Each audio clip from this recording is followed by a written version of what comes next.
Hello, I am Logan Balson, and I'm presenting my research topic. Is the U.S. Mexico-Canada trade agreement a good replacement for the North American Free Trade Agreement, also known as NAFTA?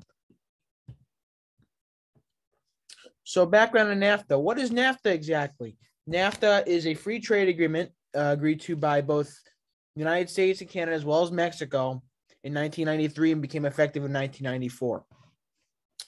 So for the background, in 1984, Congress and President Ronald Reagan passed federal legislation giving the presidency expanded authority to create free trade agreements. If you look at the first quote on the screen, it says back in 1984, President Ronald Reagan passed the Trade and Tariff Act, which allowed the president special authority to negotiate free trade agreements more quickly. Going off of Reagan's initiative, Canadian Prime Minister Mulroney supported the president, and the Canada-United States Free Trade Agreement was eventually signed in 1988. After the U.S.-Canada Free Trade Agreement in 1988, Mexico pushed for a three-way deal between themselves, Canada, and the United States. If you look at the second quote, after Mexico lobbied for a trilateral trade agreement in 91, NAFTA was created as a way to open up free trade between the three, not just two superpowers in North America. If you look at the bottom of your screen, you see the pictures of three world leaders that negotiated NAFTA. From left to right, United States President George H.W. Bush, Mexican President Salinas de Gortari, and Canadian Prime Minister Brian Mulroney. So the background of the USMCA. So the USMCA was aimed to replace NAFTA by Donald Trump, and it's been in effect since October 1st, 2018. But for further background of the United States-Mexico-Canada trade agreement, during the 2016 presidential campaign, Donald Trump strongly disliked the terms negotiated in NAFTA. He vowed to renegotiate the treaty if he was elected. And of course, we all know he was elected in 2016. So if you look at the first quote on your screen, says the Trump administration identified revisions to NAFTA or withdrawal from the trilateral agreement as a top priority upon taking office. NGOs had longstanding concerns about the effectiveness of NAFTA in improving standards of living for working class families and the loss of good paying jobs in America.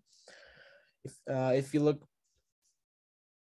at the second quote, it says, despite President Trump's strong aversion for the 1994 North American Free Trade Agreement, his assertion that NAFTA is no more is not entirely accurate, at least according to those closest to the negotiation of the new agreement. Trump's intention was to kill NAFTA entirely, but as you see throughout this presentation, that may not be the case. Again, if you look at the bottom of your screen, you see the three leaders that negotiated the USMCA from left to right: U.S. President Donald Trump, Mexican President Andres Manuel Lopez Obrador, and Canadian Prime Minister Justin Trudeau.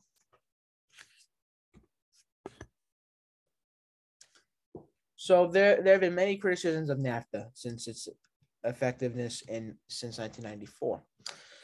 So many cite the growing maquiladores in Mexico since 1994. According to William Rubin, the author of Was NAFTA Behind Mexico's High Maquiladora Growth? A maquiladora plant is a plant that imports inputs typically from the United States, processes them, and then ships them back to the country of origin, perhaps for more processing. Next, critics bring up the 1995 Mexican peso crisis.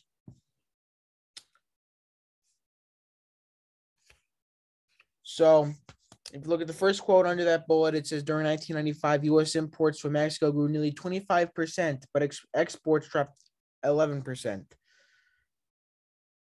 That was made by David Gold, the author of Has NAFTA Changed North American Trade?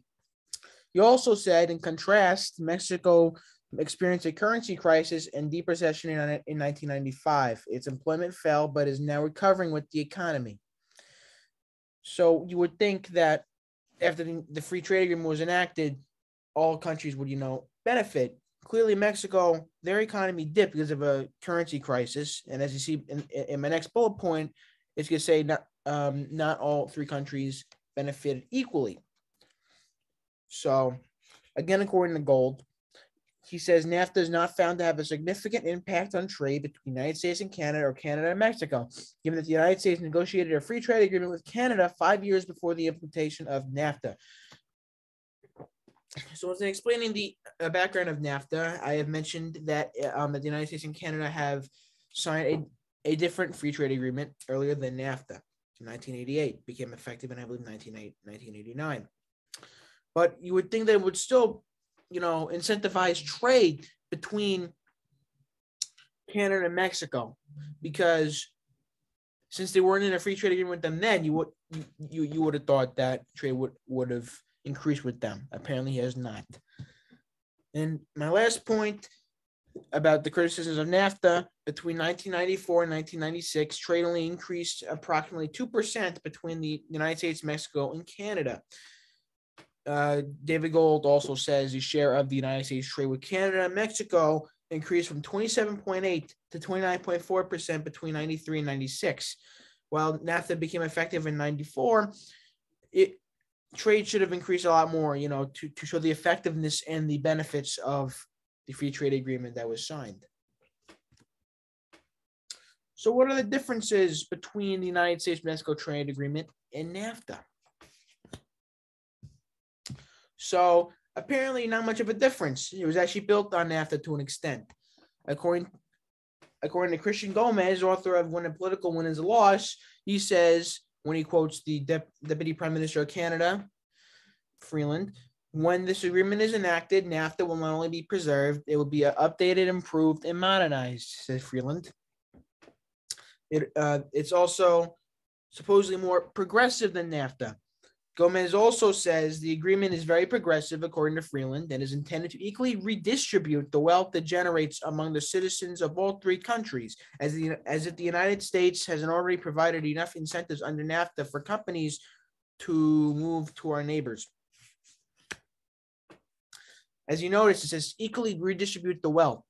Doesn't that something that sounds similar to something like, communism and socialism to some sort of extent? That was the intention, to redistribute wealth. Next, the agreement addresses currency manipulation. According to Terrence Stewart and Shahrzad Noorbaluchi, authors of the USMCA and United States-Canada Trade Relations, the perspective of a U.S. trade practitioner, they say the USMCA is the first free trade agreement negotiated by the United States, which includes provisions addressing currency manipulation and devaluation for competitive advantage. They also say, in a separate quote, that each party confirms that it is bound under the IMF's Articles of Agreement to avoid manipulating exchange rates in the international monetary system in order to prevent effective balance of payments. Lastly, the USMCA promotes transparency on information sharing. Stewart and Noorbaluchi also say that the agreement creates a committee on SME issues and mandates convening of an annual SME dialogue to facilitate the exchange of information among the parties.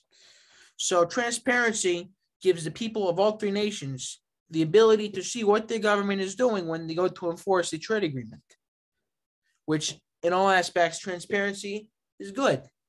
More trust in government, more trust in the economy. In this case, too, transparency is good all around. So overall, is the United States-Mexico trade agreement a good replacement to NAFTA? Well, both yes and no. There are both sides with ample evidence to support each side. So the positives include the creation of new initiatives aiming for North American-made products, creates new initiatives aiming for economic and political transparency, as I said before, but information sharing. And it takes some action to address the economic rivalry and dictatorship of China. So China, as we've seen American companies move their labor forces to China because they have less labor safety laws and less minimum wage laws, and therefore, compared to the labor laws in the United States, they can make a lot more of a profit.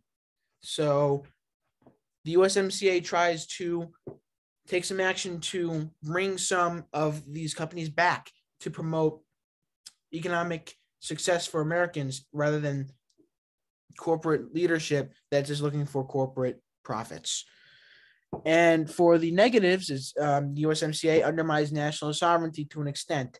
According to Christian Gomez, also the author of What's Wrong with the USMCA, he says, in other words, the United States-Mexico-Canada Trade Agreement's Free Trade Commission can make changes to the agreement itself and implement changes to the agreement, all without the consent or approval of Congress. Well, that's bad, because there are certain clauses in the United States Constitution that require the Senate to give consent and agree to any agreement or any changes to any agreement. So according to the United States Constitution, Article 2, Section 2, Clause 2, he, as in the president, shall have the power, by and with the advice and consent of the Senate, to make treaties, provided 2/3 of the senators present occur. This has been used throughout history, used in the treaty in 1988.